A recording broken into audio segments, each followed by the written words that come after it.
Hello and welcome to another video of Learn with Mr. Basala. Today we'll be learning about distillation and fractionation. So yesterday we learned about this and let's learn more about it. Okay. So distillation consists of vaporizing a more volatile component from a mixture using heat and its subsequent recondensation by cooling and separation. The craft dates back to the ancient Alexanders who produced oil after turpentine by distilling pine resin. In the early 1980s, industries had already developed large-scale stills for recovering alcoholic liquors equipped with bubble cap trays similar to those used today.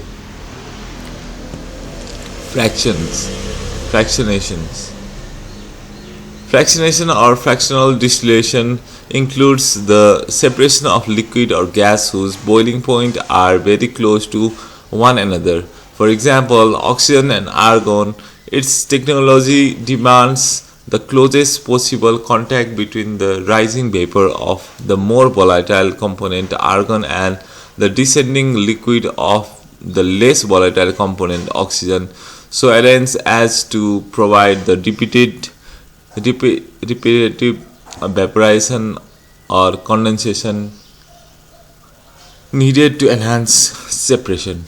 Stripping means the maximum removal of the more volatile component from the liquid by heating or reboiling, as it may be called.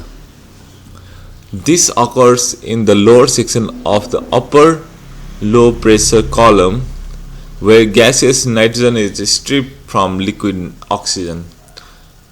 Rectification, the enrichment or concentration of the more volatile component gaseous nitrogen in the upper section of the lower pressure column, at least in connection with air separation plants, and in the upper section of the high pressure column.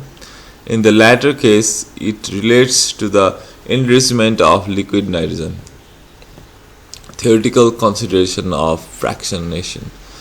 To separate even a simple binary system in order to recover its component, it is necessary to consider and understand a few basic facts of physics and physics with regard to vapor pressure and partial pressure, vaporization and condensation.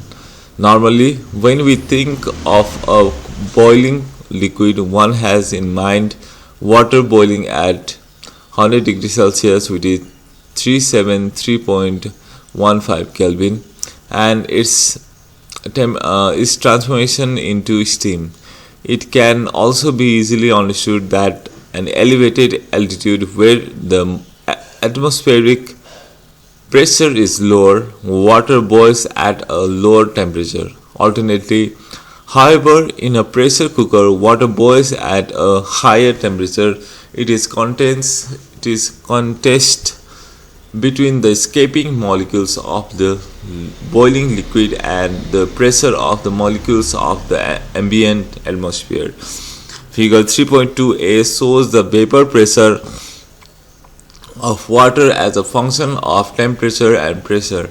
If the analogy is carried over to all substances that undergo transformation from solid to liquid to gas and back again, it is clear that at higher temperature the pressure exerted by the molecule of a vapor leaving a boiling liquid is greater as the temperature increases.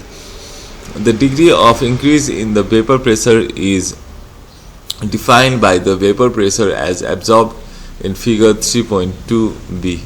All vapor pressure curves have an upper and lower limit. The lower limit is known as the triple point temperature, below which only a solid will exist. The upper limit is known as the critical temperature, above which liquid cannot exist with vapor. For latter region, early pioneers could not liquefy air by compression alone because they were unable to cool the air below the critical temperature as required by the law of physics, shown in figure 1.13.3.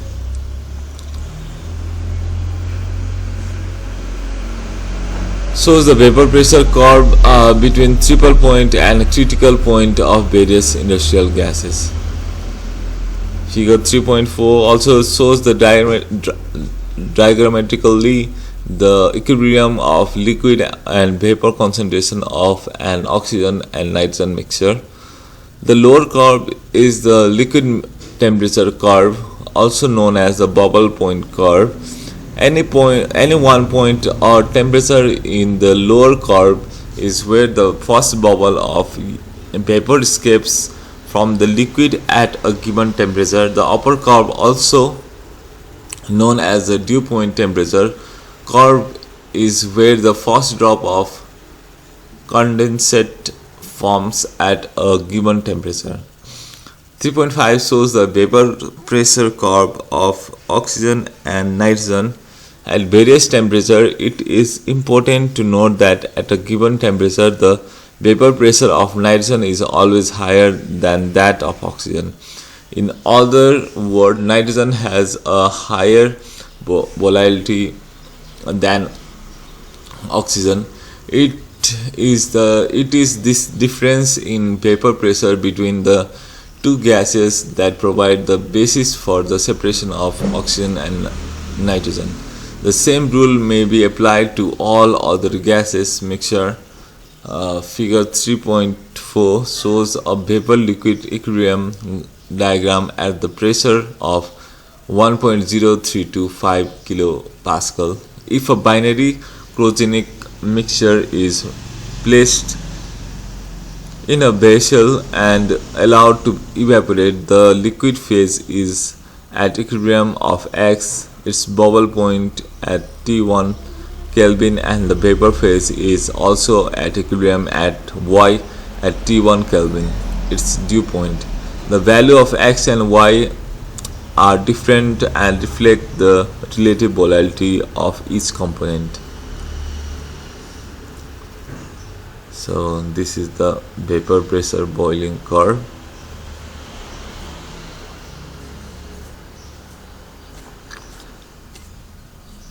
This is the vapor pressure triple point critical. We'll learn about it, no problem.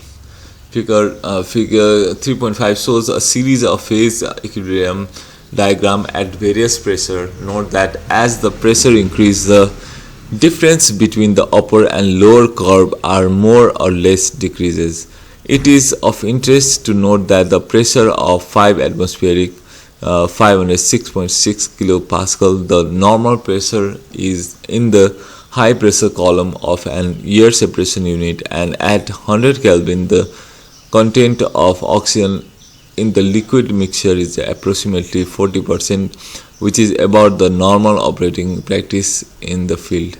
At this stage, it is essential to bear in mind several principles that apply to fractionation. As ancient Alexandria knew, the concentration of a component in either the liquid or gaseous phase can be made to increase or decrease by simply varying the temperature. Gibbs phase rule may be interpreted to state that a separation will occur when a temperature gradient is placed across the distillation column. The more volatile component will rise to the top and the less volatile component will move downward. Equivalently to Timmerhouse, a distillation column is an apparatus that allows two phases to coexist equilibrium with one another. Since distillation deals with mixture of vapor and liquid at the same condition, the temperature and pressure, two other principles are involved, where P is the partial pressure of component in the vapor phase. P is the vapor pressure of pure component at the temperature T0. of the mixture, and X is the mole fraction of the component in the liquid phase. Dalton's law states that the sum of all partial pressure of all component in a gaseous mixture is equal to the total pressure of the mixture, where pi is the total pressure. Moreover, assuming that the vapor phase in a fractionation distillation of air separation in an ideal gas, it is possible to equate that Y obtained from both Rayleigh law and Dalton law. Therefore, for all intent and purpose, pi Y equal to P naught X. In summary, the both equation shows that a given temperature, the vapor pressure of nitrogen is always higher than the vapor pressure of oxygen, and that in the vapor coming from the boiling mixture of the two components, the vapor will always be richer in nitrogen than the liquid mixture. In other words, the nitrogen component is more volatile than the oxygen component. This provides the basis of the separation and fraction of air. So I think we have to do this much today.